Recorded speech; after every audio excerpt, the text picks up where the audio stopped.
Hello everyone, you're welcome to the World News broadcast from Canada. My name is Sandra Asante. Headlines: Eritrea withdraws troops from Ethiopia. Ethiopia replaces central bank boss amid high inflation. Troops kill 56 terrorists in northeast Nigeria, seize weapons. There's some more stories after the break.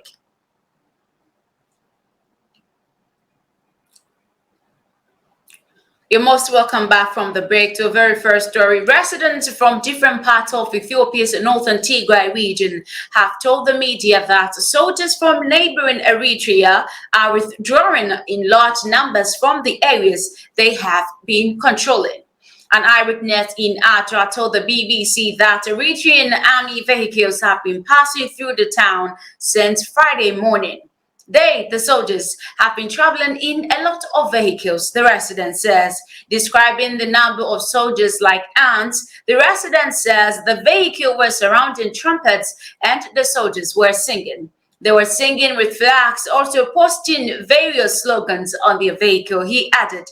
Meanwhile, Ethiopian Federal Army was guarding the outskirts of the town, the resident said. According to the peace agreement between the federal government and the Tigray People's Liberation Front, TPLF, the withdrawal of the assigned forces and non-federal army groups from Tigray would take place when Tigray forces handed over their heavy weapons to the federal government they have. Another resident in Aksum town also said that dozens of vehicles transporting Eritrean troops and weapons have been passing through the town. I have counted 70 vehicles, 12 tanks, and many others. The soldiers were in different vehicles. They are coming in the direction of Adra and heading towards the city of Shire, said Berhiru Kese, who was among the residents who lined in the streets to witness the withdrawal. Several sources in Eritrea have also confirmed that the mass withdrawal of the troops and military equipment. Eritrean soldiers were deployed in November 2020 to back the Ethiopian government's offensive in Tigray. The war, which ended in the peace agreement last year, killed hundreds of thousands of people and displaced millions. Several human rights organizations accuse all parties, including the Eritrean soldiers, of committing atrocities during the conflict. Still in Ethiopia, the head of Ethiopia's central bank has been replaced as the country continues to grapple with a high inflation rate. Yanagadi was appointed as governor of the National Bank of Ethiopia (NBE) in 2018, shortly after Prime Minister Abiy Ahmed came to power. He has been replaced by Mamo Mihiritu, who was previously the PM. He has been replaced by Mamo Mihiritu, who was previously the MP's economic advisor and later ran Ethiopian Investment Holdings, a sovereign wealth fund with a large state-owned corporations like Ethiopian Airlines and Ethio Telecoms in its portfolio. The outgoing governor's tenure was marked by the devaluation of the country's currency, the birr, against the dollar and a high rate of inflation. Year-on-year, inflation has remained above 20% since 2020, reaching above 33% last year. Mr. Abiy has also appointed 4 new ministers to take recently vacated positions, including ministries of mines and transport. All the appointments has been approved by the lower house of parliament. We move to Kenya, and Kenyan security forces have killed 10 fighters from the Somalia-based Al-Shabaab group in eastern Kenya, a government official says. They also recovered rockets, compelled grenades, and improvised explosive devices after fighting the group on Wednesday in the village of Galmagala in Garissa County. Thomas Bett, Deputy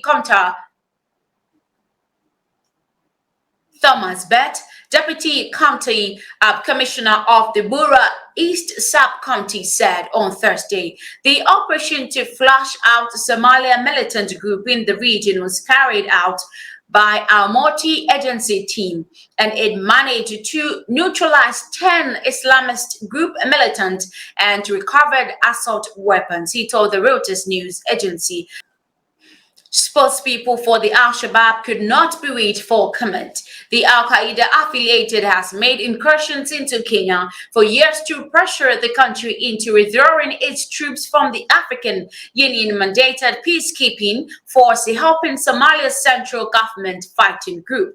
The Al-Shabaab has targeted security forces, schools, vehicles, towns, and telecommunications infrastructure in eastern Kenya, although the frequency and intensity of their attacks have declined in recent years. A 2013 attack on the Westgate shopping mall in Nairobi killed 67 people. Al-Shabaab has been fighting for more than a decade to topple Somalia's central government and establish its own rule based on its strict interpretation of Islamic law. Last week, the group killed 4 workers from Kenya's Highway Authority when their vehicle hit a roadside bomb in Garissa County.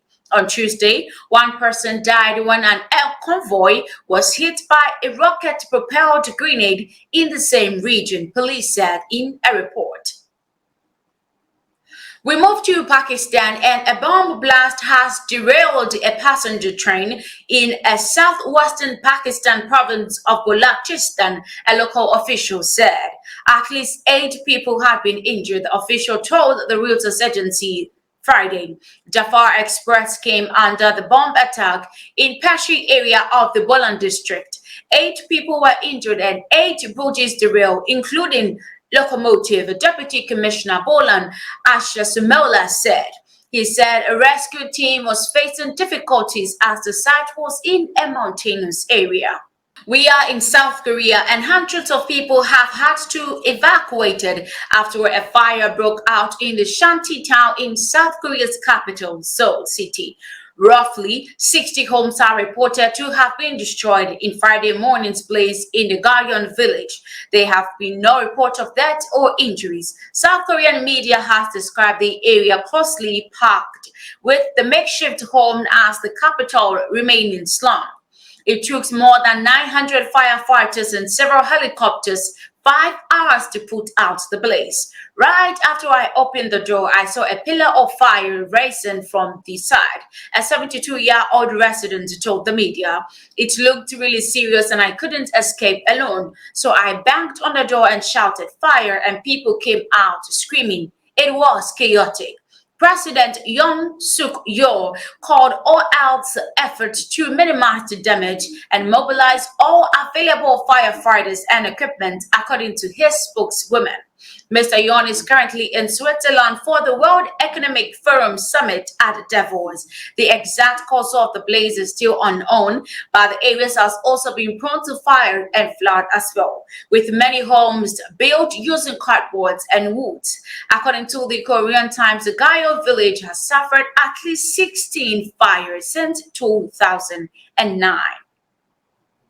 In Nigeria, troops of the Multifunctional Joint Task Force, the MNJTF, in the Nigeria's troubled northeast have killed more than 56 terrorists, intercepted logistics, and rescued abducted civilians in a renewed offensive against jihadists. The troops, made up of soldiers from Nigeria, Cameroon, Chad, and Niger, have continued to mount offensive against the Boko Haram and the Islam State of the West African province, the ISWAP, terrorists who have also been terrorizing the area since 2009. The insurgency have been successfully dislocated from the some northeastern states of the Adamawa, Jobi, parts of the Bono and Chani Lake Chad Basin region to a theater of war that has claimed over 65,000 lives and caused displacement of more than 2.1 million people, besides the damage to education, agriculture, and social infrastructure. The MNJTF, working side by side with the Nigerian military, have intensified efforts to deter and stifle the terrorist threat. The troops engaged fighters of Boko Haram and the ISWAP while on patrol alongside the Kara-Difa road on January 19, 2023, killing more than 36 terrorists while others fled, leaving behind heavy weapons, vehicles, and food. Patrol that were being transported from Main Sora to the Lake Chad Islands, possibly to suspected Boko Haram and ISWAP criminals, were also seized. The troops also attacked the enclave of terrorists in the Kwantan Turare near the Baga in Bono State, killing more than 20 fighters and repel others while they attempted to infiltrate the communities to cause havoc. Soldiers recovered 1 rocket-propelled grenade, 7 bombs, 2 60mm mortar bombs, 36 rounds of 7.62mm ammunition, 7 mortar charges, and 2 wooden canoes. Troops had, on January 15, 2023, killed unspecified number of Boko Haram and ISWAP terrorists who also attempted to infiltrate the Mongonu in the MNJTF Sector 3 in Nigeria. This is where I end the world news today. Thank you so much for having time to watch us today. This is where I draw the curtains. I'll see you some other time. Justice for all.